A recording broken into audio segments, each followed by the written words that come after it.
Hi guys, good day. So akong ikaduha nga report about the local regulations and biosafety sa Executive Order number 430 series of 1990, which originally created the National Committee on Biosafety of the Philippines and was reaffirmed and strengthened by the President Gloria Macapagal Arroyo's policy statement on biotechnology issue on July 16, 2001. So kani siya nga executive order is about the regulations of the biosafety about sa ato ang biotechnology na kinahanglan is safety ang ato ang paggama sa GMO and also the GMO products such as BT corn nga safety pod ang ato ang crops no nga para consumption sa human and the animal consumption no. The state policy we shall promote the safe and responsible use of modern biotechnology and its product as one of several means to achieve and sustain food security, equitable access to health services, sustainable and safe environment, and industry development. So in general, sa biosafety, it refers to the effort and ensure safety in using, transporting, transferring, handling, releasing and disposing of biological organisms, including genetically modified organisms which are capable of harming human, animals, plants, or environment. Means the need to protect human and animal health and environment from the possible adverse effect of product of modern biotechnology. So biosafety defines the containment condition under which infectious agent can be safely manipulated, and it is the application of knowledge, techniques, and equipment to prevent personal laboratory and environmental exposure to potentially infectious agent or biohazards. The objectives of containment is to confine biohazards and to reduce the potential exposure of laboratory workers, persons outside of the laboratory, and the environment to potentially infectious agent. So, ang containment mo ni siya ang safety practices to stop any harmful organism from spreading to the outside of the laboratory, no, para sa safety sa ato ang human and animal health. Din ang biological agent and hazard groups, kung siya ang biological agents are classified under 4 hazards groups according to the severity of the harmful effect they may have on workers' health. No? So ang una, the ability of the biological agent to cause disease in healthy people. No? Ang kadua, the main severity of the disease. Ikatulo, like the likelihood of the biological agents causing epidemics. And the last is the existence of effective treatment and suitable prophylactic measures. Ang containment, so safety measures and procedures that prevent genetically engineered organisms or GEOs or genetically modified organisms, GMOs, from escaping the laboratory into the environment. So these measures ensure that all research involving biotechnology products is done in controlled and secure areas to avoid accidental release. No? Then containment helps to destroy of neutralize harmful microorganisms or experimental materials inside the laboratory itself. So there's no chance for contamination to the outside of the laboratory. So ang atong containment is duha.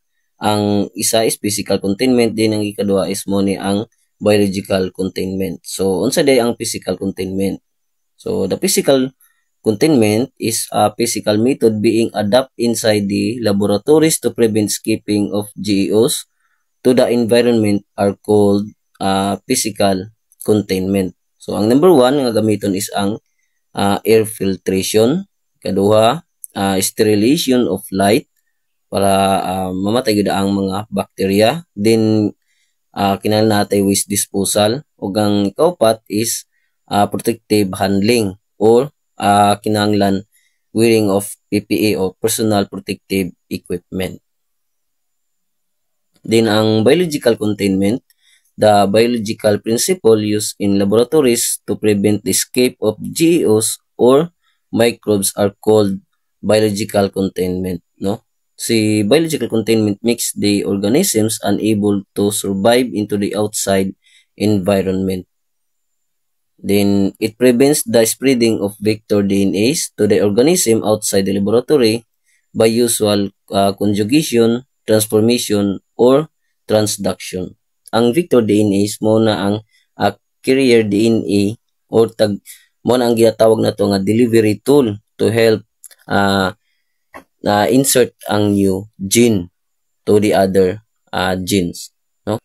So in 20 years of biosafety regulations, originally regulation was through a multi-sectoral interagency or NCBP.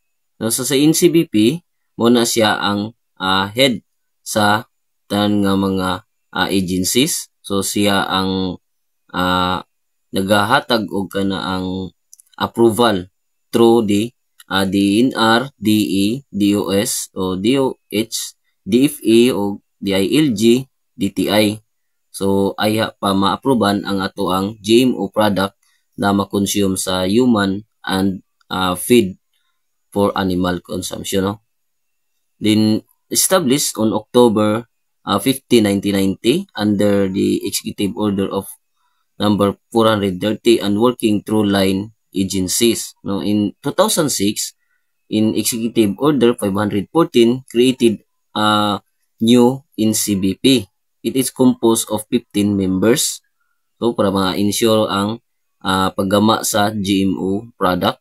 So, nanglan na ay 5 scientists, isa ka representative, each of consumers, industry, and community to ensure the GMO product is safety.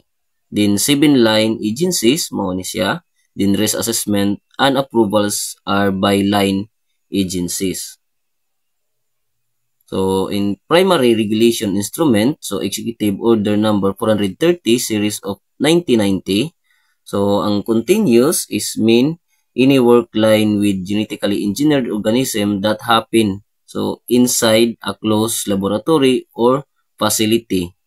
The organisms are kept under strict control so they cannot escape into the environment. So, ang mga GMO or genetically engineered organisms, so gama inside the laboratory, no? Then naka-safe gyud siya, then aron dili ma-contaminate into the outside of the environment or laboratory facility, no? Then confined use, this refers to the testing of genetically engineered organism outside the laboratory but still in a limited control area such as greenhouse or fenced field. It allows scientists to observe the organisms through while preventing it from spreading to the other plant or place. So, ina-testing ang GMO product sa outside sa laboratory if kani siya is dili maka-contaminated to the other crops or native crops, no? Then originally limited field testing, so sa Executive Order 430, so gina-allow na, no, ang limited for limited testing lang, no, sa early stage studying genetically engineered plants. These tests are done on small scale and with close monitoring to make sure that GMO is safe before wider use, no, para magamit na for human consumption or industrial sa pagtanom. Then potentially harmful exotic species. So ang Executive Order 430, so these are foreign or non-native species that might become harmful to local ecosystem if accidentally released. The NCBP ensure that these organisms are handled carefully to avoid farming the environment or local species.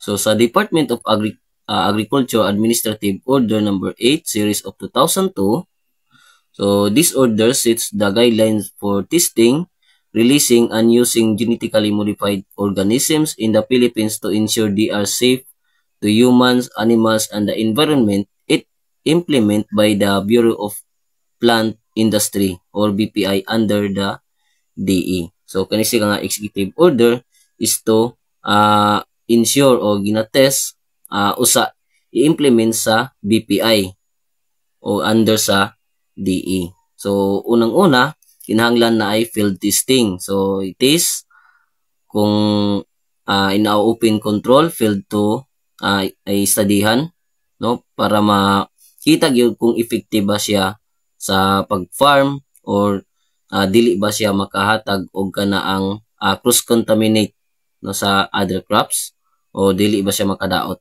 sa ato ang human consumption. So field testing din, if kana siya is successful, so usa pa aprobahan o i-commercialize, no, i-propagate na.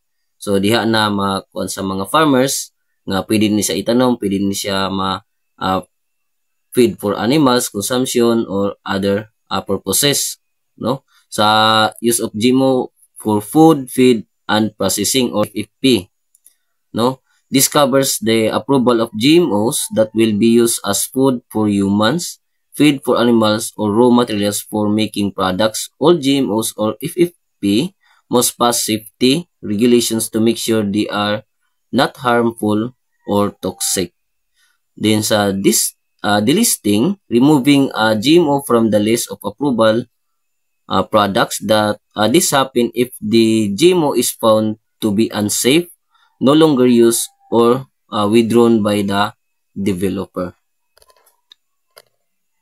So in CBP, so is an interdepartment multidisciplinary technical committee that consists of the Department of Agriculture.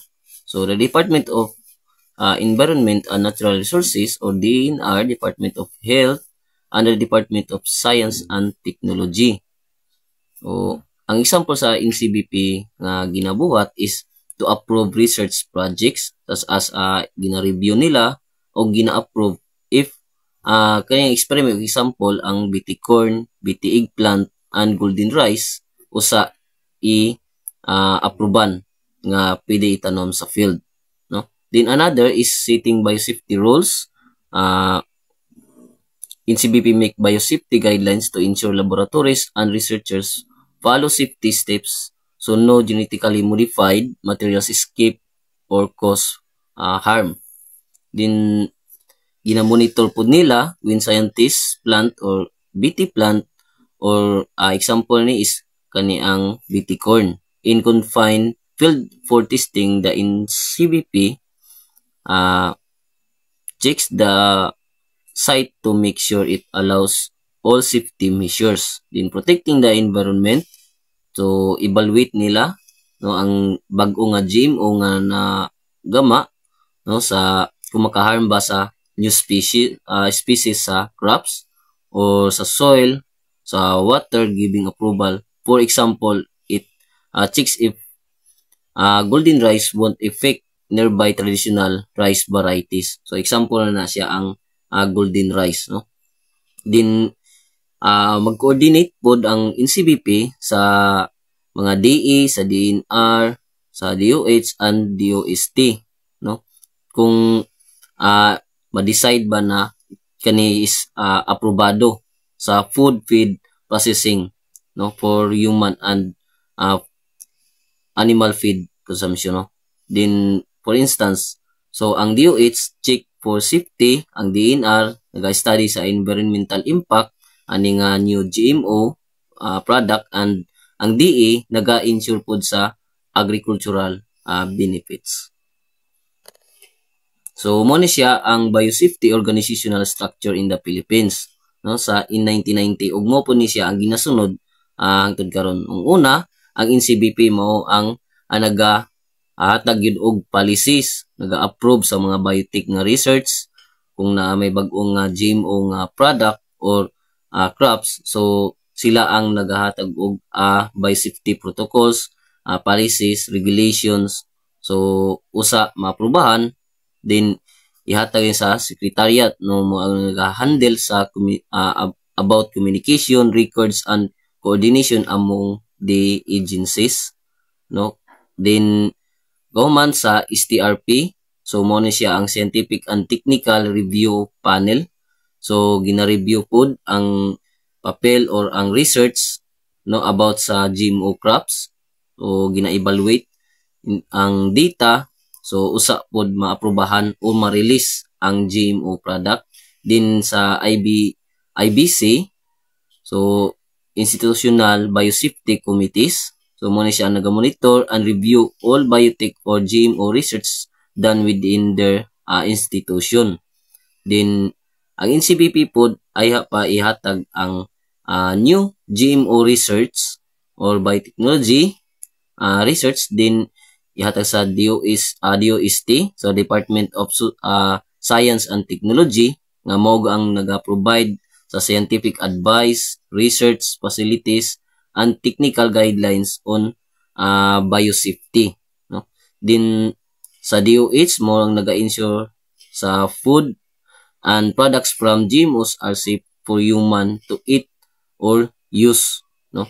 Din sa DNR ensure ang GMO product nga dili makaharm pod labaw na sa ato ang environment, sa wildlife o sa biodiversity. Ug ang last, ang DE mo ang naga-check sa safety and benefits sa ato ang GMO product nga ginagamit sa ato ang pang-agrikultura.